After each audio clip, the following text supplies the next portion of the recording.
Welcome to the Exam Study Expert Podcast, helping you ace your exams at school and university through the psychology of high performance and the science of studying smarter, not harder.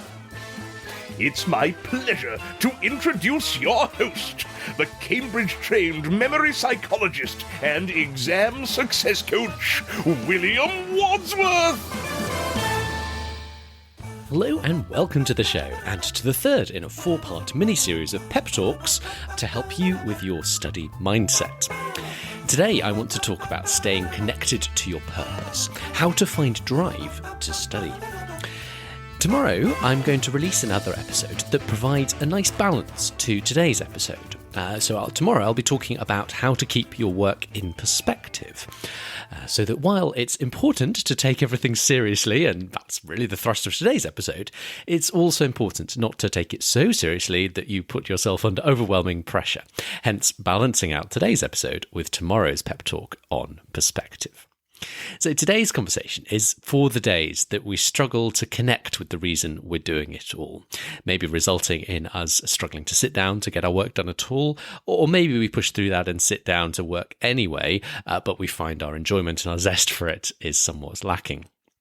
So just to give a little bit of context to this and to kind of address the various groups of people that are listening to the podcast and how you might view today's episode.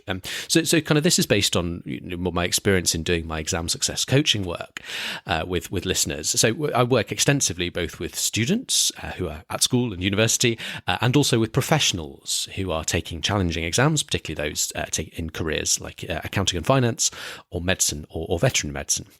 So the latter group, the professionals, don't too often have massive problems with motivation. You guys tend to have a pretty clear goal, you know what you want, and you've often got a pretty impressive self-discipline that's carried you thus far, often in quite a demanding career field. But even then, it never hurts to reconnect with our purpose from time to time, especially on those days when the studying feels like a bit of a slog.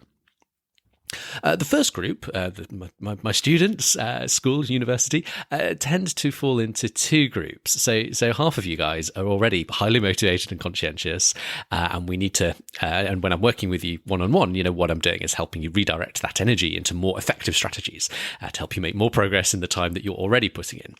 The other half are students who are often it's the parent that's got in touch with me in the first place, and often there's a question there about helping with motivation and helping you kind of get consistent in your work in the first place. And in that case, where a challenge is just helping an individual get motivated and get started in the first place, one of the most helpful things to start with is purpose. But really, whoever you are, I think it never hurts to take a step back and reconnect with our purpose and just reinforce that reason why we're doing it to help us stay as consistent as possible and help us see out the inevitable ups and downs and lumps and bumps and frustrations and disappointments and setbacks that will inevitably crop up throughout the studying process. In the words of the famous Simon Sinek book, it starts with why. So what's your why? Come brainstorm with me today and let's explore this together. Okay, let's first think about what academic success means for your next steps in your life journey. So for a younger student, what does exam success unlock in terms of your doors to get to the next stage, meeting entry offers for your dream next place of study, or beyond that, hitting eligibility requirements for your preferred career path? Or for an established professional, what does exam success in the next certification or the next set of exams mean for your career advancement? Either way, I suggest we go a layer deeper. So why does career success excite us? What is in it for us? So academic success leads to the career success, but let's ask why a second time. Financial reward. Absolutely. And this is perhaps the first thing that pops to mind for some people. And there's absolutely no shame in that at all. I think it's important to have this on the list. But again, I'd go one more layer deeper. What does financial success mean for us? What does it mean for example, the quality of your life, avoiding financial stress on the one hand, perhaps being able to afford luxuries on the other hand, the nice place to live, nice vacations, nice things to wear, nice things to eat. Absolutely no problem in being clear about what you want and why you want it. And connecting that to your drive in the present moment. If you have that clear vision, it can really help you push through the difficult times and the difficult days. In staying with the kind of the world of financial achievement, you may also think about what being in good financial health means for your ability to take care of your current or your future family, to be able to provide, to perhaps give your children what you had growing up, or possibly in some cases to be able to give your children what you never had growing up if you grew up in more adverse circumstances. So we've talked about finances. The second reason that career success matters to people might be job satisfaction. And the quality of your workday. So kind of interrelated ideas of, how much you enjoy your job, and also how much satisfaction you bring home at the end of it. So not having to endure long, back-breaking, soul-destroying hours in low-paying work, or perhaps to get to a slightly higher position in your company and enjoy some of the perks that come with that, and favourable hours, more flexible working arrangements, and just to kind of enjoy, maybe even love the work you do and get genuine satisfaction from how you're able to help other people or whatever you do in your job. So finally, to round off the career success part of this, career success can reward us through status. You can take pride in saying what you do for a living. And again, there's no shame in wanting to be able to do that, provided you're not only making career choices to impress others, which would not be a good call if that's the only reason you're going into a preferred career.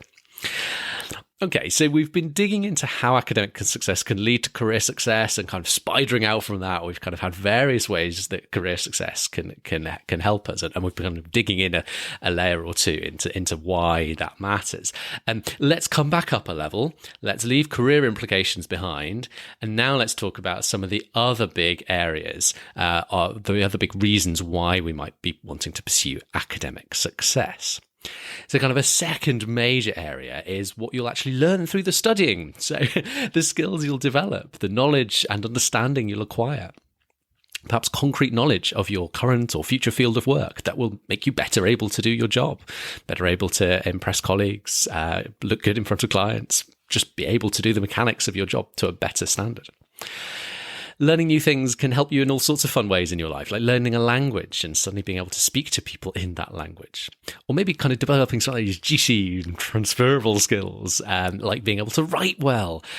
So important, not just in the world of work, but just to being in general life, being able to make your case for what you want in writing. It's such a powerful life skill.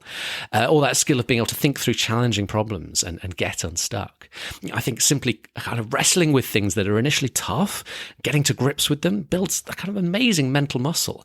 People who can do that, kind of push through things that are tricky at first, don't make sense, and figure out a solution. What an amazing life skill to have. Okay, so we had two big areas now. We did career development. We've talked about skills learned. A third big area, and I think it's an area that's often easily overlooked, is asking who you're doing this for. I think this can be particularly powerful. So do you want to set a good example to someone, or maybe to be a good role model? Do you want to do this to provide for your children or to make your parents proud? Often when we can make this about more than just ourselves, it taps into some of the kind of deepest and most profound motivations of all. I think many of us have an inherent, a desire to kind of do good things for other people, and particularly those close to us in our life. So if you can kind of tap into a little bit of that, it can kind of connect to a really, really deep and kind of purposeful sense of drive, which I think is very powerful. And so to finish the set, let's talk a little bit about how success will feel. So that feeling of inner satisfaction from proving to the world, maybe proving to yourself what you're really capable of. Perhaps laying old demons to rest if you've struggled in the past with academics generally or this subject in particular. Maybe that feeling of delight at overcoming a challenge, rising to the challenge of something that's tricky and coming up with a good result. Or that kind of feeling of mastery, that sense that you're becoming a real expert in an area. And perhaps related to that, the feeling that people will value and respect you for that expertise in your world of work, in your career field, or perhaps even beyond that. Or simply that warm glow that comes from a job well done and knowing you put your best foot forward, you worked hard for something, and you achieved your goal. Okay, wow. So future paths in academia or your career, developing your skills and knowledge, studying for others and what success might mean to others around you, or simply looking forward to how success will feel. whatever drives you to succeed in your studies, I'd highly recommend, if you're able to, right now when this episode finishes, or if you're driving, take a moment for this as soon as you can when the car stops. Why not take a moment to share what your why or whys are? You can do this in a number of ways. So if you're listening on Spotify, it's one of our biggest platforms, you can now scroll down below the episode description to find a comment box. So just stick in a few words about what your big drivers are. Or if you're watching on YouTube, you can drop a comment on the YouTube video in the normal way. For other platforms that don't have a comment feature, you can either drop me an email, it's william@examstudyexpert.com, or now we've also got a hyperlink towards the end of each episode description. And if you click that, it'll let you text in a little comment, so you can text in your why to our listener mailbox. However you're sharing your why, I read every single one, I promise you. And if I'm able to on the platform, then I will reply to it. And I may also choose to share some of my favourite reasons anonymously on a future podcast episode. So if you're able to share some good reasons, then you might just be able to help inspire some others too. As some of the specific examples I've been referencing in this episode have been inspired by conversations with people I've worked with over the years, and some of the things that have really stuck with me that they've articulated as being part of their why. And more than that, I think just the act of sharing your why and reflecting on what it means for you, and taking the time to kind of write that and articulate it to someone, me in this case, is a really powerful way to kind of help reinforce that, and kind of articulating it out loud helps you own it and internalize it, and make it make you own it a little bit more deeply.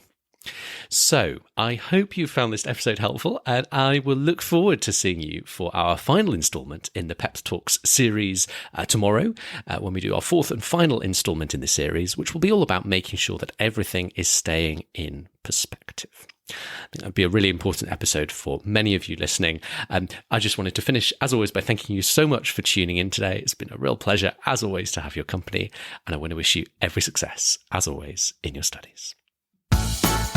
Just before you go, did you know you can hire William as your very own coach and mentor to show you the stress-free way to ace your exams by studying smarter, not harder?